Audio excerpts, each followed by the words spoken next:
आज हम हमारे पेपर डिफरेंशियल इक्वेशन के लेक्चर 10 में प्रॉब्लम क्लास सेकंड के तौर पे इस लेक्चर को ले रहे हैं। इसमें जो है हमें पहले जो प्रॉब्लम रिसीव हुई थी उनमें जो प्रॉब्लम रह गई थी उनको हम इसमें डिस्कस करेंगे।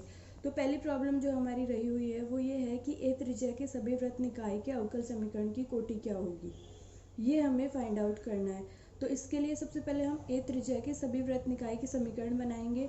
उन समीकरण में जितने कांस्टेंट उपस्थित होंगे उतने ही उसके अवकल समीकरण की क्या होगी, कोटि। तो वृत्त निकाय की जो है वो समीकरण बनाने के लिए हमें दो चीज़ें चाहिए होती है, एक तो त्रिज्या और एक उस वृत्त निकाय में उपस्थित वृत्तों के केंद्र के निर्देशांक क्या होंगे वो। तो यहाँ पे त्रिज्या हमें गिवन है ए, तो हमने ए ही मान ली। और इसके जो है वृत्त के केंद्र के बारे में कुछ नहीं बता रखा, तो ये हमने एच कॉमा के जो है वो मान लिया। तो यहाँ से हमारे वृत्त निकाय की समीकरण क्या हो जाएगी, x माइनस एच का whole square plus y minus k का whole square is equals to A square. तो इसको और सरल कर लेते हैं, इनको ओपन कर लेते हैं। ए माइनस बी के होल स्क्वायर के फॉर्मूले से A square plus B square minus two A B, और इसके लिए A square plus B square minus two A B is equals to A square. ये जो है हमें समीकरण मिल गई। अब इसके लिए जो अवकल समीकरण हम बनाएंगे उसमें उसकी कोटि क्या होगी, ये डिपेंड करता है कि इसमें उपस्थित अचरों की संख्या कितनी है। तो हम देखते हैं कि इसमें जो है वो एक्स वाई वेरिएबल है, ए जो है हमें त्रिज्या गिवन है, ये हमारा अननोन अचर नहीं है।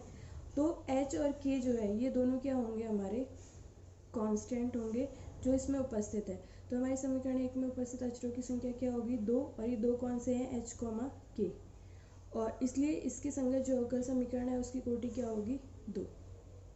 दूसरी जो प्रॉब्लम हम डिस्कस करेंगे वो ये है कि ये निम्न अवकल समीकरण हमें दी हुई है, इसके हलों की संख्या कितनी है, यानी इसके नंबर ऑफ सॉल्यूशंस कितने होंगे। तो ये हमें अवकल समीकरण दी हुई है x इंटू डी वाई और D x is equals to y minus one. इसके साथ हमें कंडीशन दी हुई है y की वैल्यू 0 पे जो है वो 2 है, यानी जब आप अपनी रिलेशन में जो सॉल्यूशन इसका निकलेगा उसमें आप x इक्वल टू 0 रखोगे तो आपको y इक्वल टू 2 जो है वो मिलेगा। ये हमारी जो है वो सेकंड वाली प्रॉब्लम है। तो पहले हम इस अवकल समीकरण को हल करेंगे। तो इस अवकल वाले समीकरण को हमने लिख लिया। ये सीधी सी बात है, इसमें वेरिएबल्स अलग अलग हो रहे हैं, तो हमने y वालों को एक तरफ कर लिया, x वालों को एक तरफ कर लिया। उसके बाद जो है हमने इसका समाकलन कर दिया, तो log of y minus one, और इधर क्या हो जाएगा log ऑफ x। और इसी के साथ हमने इंटीग्रेशन का जो कांस्टेंट है उसको भी log की फॉर्म में ले लिया, तो क्या हो जाएगा log c। तो ये log y माइनस वन, ये log a plus log b के फॉर्मूले से log a इंटू बी हो जाएगा। ये हमने कर दिया। दोनों तरफ की log की वैल्यू इक्वल है, इसका मतलब y minus one is equal to है सी एक्स, और यहाँ से y इक्वल टू क्या आ जाएगा, वन प्लस सी एक्स। ये हमारा जो है दी हुई अवकल समीकरण का हल आ गया। अब जो है हम इसमें दी हुई कंडीशन अप्लाई करते हैं। इसमें हम क्या लिखते हैं, x इक्वल टू ज़ीरो रखते हैं। तो x इक्वल टू ज़ीरो रख देंगे तो ये पूरी टर्म ज़ीरो हो जाएगी, y इक्वल टू क्या मिलेगा, वन। लेकिन कंडीशन क्या कहती है, x इक्वल टू 0 रखने पे y इक्वल टू 2 मिलना चाहिए, यानी कि क्या हुआ, दिया हुआ प्रतिबंध जो है वो इस वाले सॉल्यूशन में सेटिस्फाई नहीं होता। इसलिए जब तक ये प्रतिबंध इस अवकल समीकरण के साथ रहेगा तब तक इस अवकल समीकरण का कोई भी हल विद्यमान नहीं होगा, क्योंकि अगर हम इसे इसका हल मानते हैं तो ये प्रतिबंध ये कंडीशन जो है यहाँ पे सेटिस्फाई नहीं हो रही, इसलिए इस वाली कंडीशन के साथ जो है ये इसका हल नहीं हो सकता। तो जब तक ये कंडीशन इसके साथ है इस अवकल समीकरण का कोई भी हल विद्यमान नहीं होगा। ये हमारी सेकंड वाली प्रॉब्लम। थर्ड वाली प्रॉब्लम डिस्कस करते हैं। थर्ड वाली प्रॉब्लम ये है, एक्स वाई समतल में स्थित सभी रेखाओं की अवकल समीकरण क्या होगी, ये जो है हमें फाइंड आउट करना है। तो इसको करने के दो मेथड है। पहला मेथड ये है कि एक्स वाई समतल में स्थित सभी रेखाओं की अवकल समीकरण। तो एक चीज़ हम जानते हैं, रेखा की समीकरण जो है, स्ट्रेट लाइन की इक्वेशन आप कहीं पे भी लो, उसमें वेरिएबल जो होंगे एक्स और वाई वो हमेशा सिंगल डिग्री में रहेंगे, उनकी पावर जो है वो वन होगी। तो ऐसे वाले रिलेशन का जब दो बार अवकलन करेंगे तो डी टू वाई और डी एक्स स्क्वायर पक्का इज इक्वल टू ज़ीरो आएगा, इसमें कोई डाउट नहीं है, क्योंकि उसका दो बार अवकलन करेंगे तो वो ज़ीरो ही आएगा, क्योंकि एक्स और वाई दोनों क्या होते हैं, फर्स्ट पावर में ही होते हैं।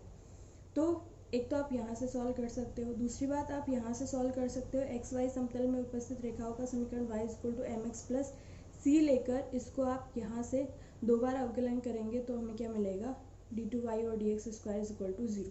तो इन दोनों मेथड से जो है आप इसको सॉल्व कर सकते हो। पहले वाले मेथड में हमने क्या कहा कि रेखाओं की हम जानते हैं कि रेखाओं के समीकरण में चर x तथा y जो है प्रथम घात में होते हैं और रेखा के समीकरण का 2 बार अवकलन करने पर शून्य प्राप्त होगा। इसलिए xy प्लेन में उपस्थित सभी रेखाओं की अवकल समीकरण क्या होगी, d2y और dx square is equal to 0। और आप जो है इसको y equal to mx plus c लेके भी डिराइव कर सकते हो, निकाल सकते हो। ये आपकी प्रॉब्लम 3। अब हम डिस्कस करते हैं प्रॉब्लम 4। प्रॉब्लम 4 ये कह रही है कि मूल बिंदु से गुजरने वाली सभी सरल रेखाओं की अवकल समीकरण क्या होगी। तो हमें पता है सरल रेखा की समीकरण y equal to mx plus c है, और जब ये मूल बिंदु से गुजरेगा तो इसकी इक्वेशन क्या हो जाएगी, y इक्वल टू mx। क्योंकि जब ये लेंगे और इसमें 0 0 रखेंगे तो क्या आएगा, c इज इक्वल टू 0। तो हमारी इक्वेशन क्या हो जाएगी, y इक्वल टू mx। ये कौन सी वाली रेखा की इक्वेशन होगी, जो मूल बिंदु से गुजरती है। उस वाली रेखा की समीकरण हमने क्या मान ली, y इक्वल टू mx। इसका अवकल समीकरण निकालनी है तो x के सापेक्ष, अब हमें पता है इस वाले रिलेशन में एक ही कांस्टेंट है, तो इसके लिए जो अवकल समीकरण निकालेंगे वो फर्स्ट ऑर्डर की होगी। तो हमने एक बार इसका अवकलन किया तो dy और dx इक्वल टू क्या आ गया, m। ये m की वैल्यू जो है हमने ऊपर ले जाके पुट कर दी, तो y इक्वल टू क्या आ गया, dy और dx, m की वैल्यू यहाँ से इंटू x, और यहाँ से dy और dx इक्वल टू क्या आया, y और x। ये हमारी क्या हो जाएगी अभिष्ट अवकल समीकरण जो हमें निकालनी है। ये आपकी प्रॉब्लम 4। इसमें हमने क्या किया, मूल बिंदु से गुजरने वाली रेखा की समीकरण y इक्वल टू क्या ली, mx। प्रॉब्लम जो है वो 5 हम जो डिस्कस कर रहे हैं वो ये है, उन सभी सरल रेखाओं के लिए जो मूल बिंदु से इकाई दूरी पर है उनकी अवकल समीकरण क्या होगी। तो हमने क्या मान लिया, अब ये मूल बिंदु से नहीं गुजर रही, तो इस वाली रेखा की समीकरण हमने मान ली y equal to mx plus c। अब ये हमने सरल रेखा की समीकरण मान ली। अब हमें ये वाली चीज़ यूज़ करनी है कि उसकी मूल बिंदु से दूरी जो है वो इकाई है, एक है। तो एक फॉर्मूला होता है, अगर आपको किसी रेखा की समीकरण दे रखी है और उसकी मूल बिंदु से दूरी निकालनी है, तो आप क्या करो, उस रेखा की समीकरण में x और y जो उसके वेरिएबल है उनकी जगह 0 0 रख दो, और बटे में क्या कर दो, अंडर रूट ऑफ x के गुणांक का स्क्वायर प्लस y के गुणांक का स्क्वायर। तो हमें जो मिलेगा यहाँ से इनको सॉल्व करने पे वो हमारी क्या होगी, डिस्टेंस, इस सरल रेखा की मूल बिंदु से डिस्टेंस। ये हमारा फॉर्मूला होता है कि किसी रेखा की मूल बिंदु से दूरी क्या होती है, रेखा के समीकरण में आप 0 0 रखने पर प्राप्त मान, और ये जो है मॉड में लेना है, और अंडर रूट ऑफ x के गुणांक का स्क्वायर प्लस y के गुणांक का स्क्वायर। ये हमारा एक फॉर्मूला है। तो रेखा की समीकरण हमने क्या मानी है, y equal to mx plus c। तो यहाँ से जब हम जो है इसमें हमारे फॉर्मूले से हम यहाँ पर इस वाली रेखा की मूल बिंदु से दूरी निकालते हैं, तो दूरी हमें पहले ही दी हुई है 1, ये हमने लिख लिया, इज इक्वल्स टू ये मॉड रेखा के समीकरण में 0 0 रखने पर, तो इसमें जब हम 0 0 रखेंगे तो 0 0 और ये क्या बचेगा, सिर्फ c।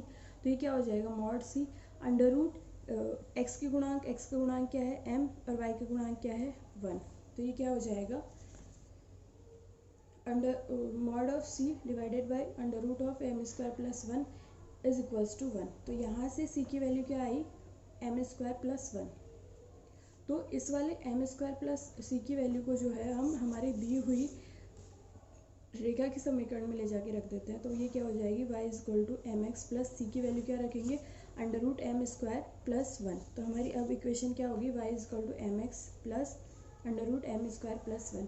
ये उस सरल रेखा की समीकरण है जो मूल बिंदु से इकाई दूरी पर है। ये हमें इक्वेशन मिल गई। अब हमें अवकल समीकरण निकालनी है। अब यहाँ पे हमें पता है जो कांस्टेंट है वो एक ही है, इसलिए हमें फर्स्ट ऑर्डर की जो है वो डिफरेंशियल इक्वेशन प्राप्त होगी। तो इसका x के सापेक्ष हमने डिफरेंशिएशन कर दिया, तो dy और dx इक्वल टू क्या होगा, mx का करेंगे तो क्या बचेगा, सिर्फ m, और ये वाले का डिफरेंशिएशन क्या हो जाएगा 0, क्योंकि ये कांस्टेंट है।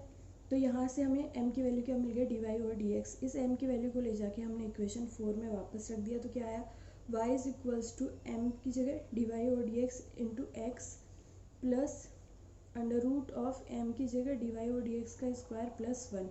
ये हमें जो है वो मिल गया। इसको और इजी कर लेते हैं, तो अंडर रूट वाली टर्म को एक तरफ कर लिया, और इसके अलावा जो रिमेनिंग टर्म्स है उनको एक तरफ कर लिया, और इस अंडर रूट को हटाने के लिए दोनों तरफ का स्क्वायर कर दिया। तो हमें क्या मिला, y minus x into d Y और डी एक्स का whole square is equals to d Y और डी एक्स का स्क्वायर प्लस 1। ये हमारी क्या होगी, डिफरेंशियल इक्वेशन जो हमें चाहिए थी।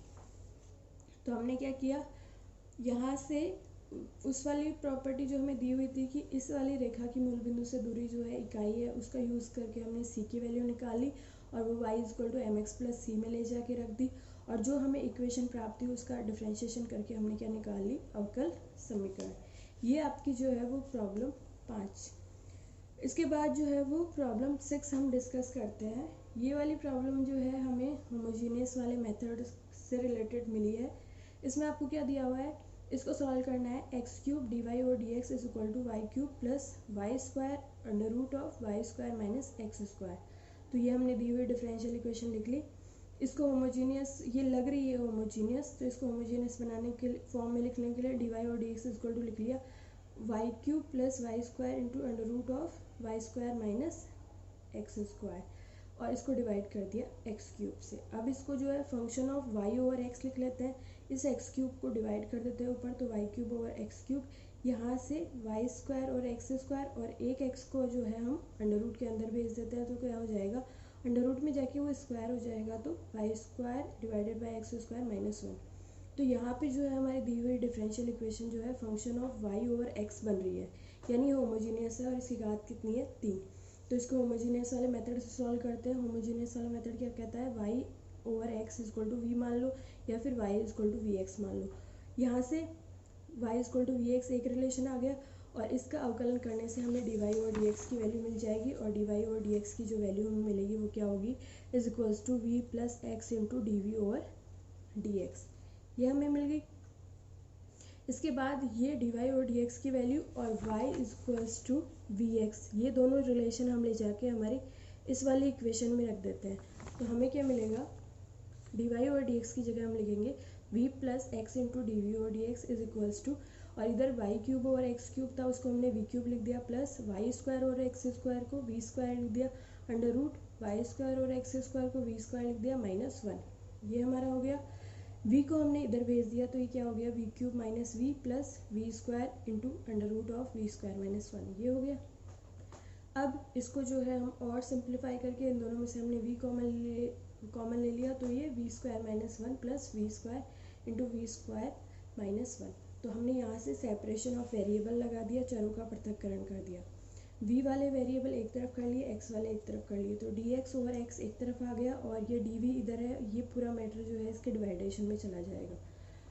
अब यहाँ पे जो हमें मिला वो, इसके लिए हमें पता है कोई पर्टिकुलर फार्मूला नहीं है, ये हमें ट्रिक से सॉल्व करना होगा। तो हमने यहाँ पे क्या ट्रिक लगाई, दोनों में अंडर वी स्क्वायर माइनस 1 है, दोनों में v भी है, तो हमने इन दोनों टर्म में v into under root of v square minus 1 common ले लिया।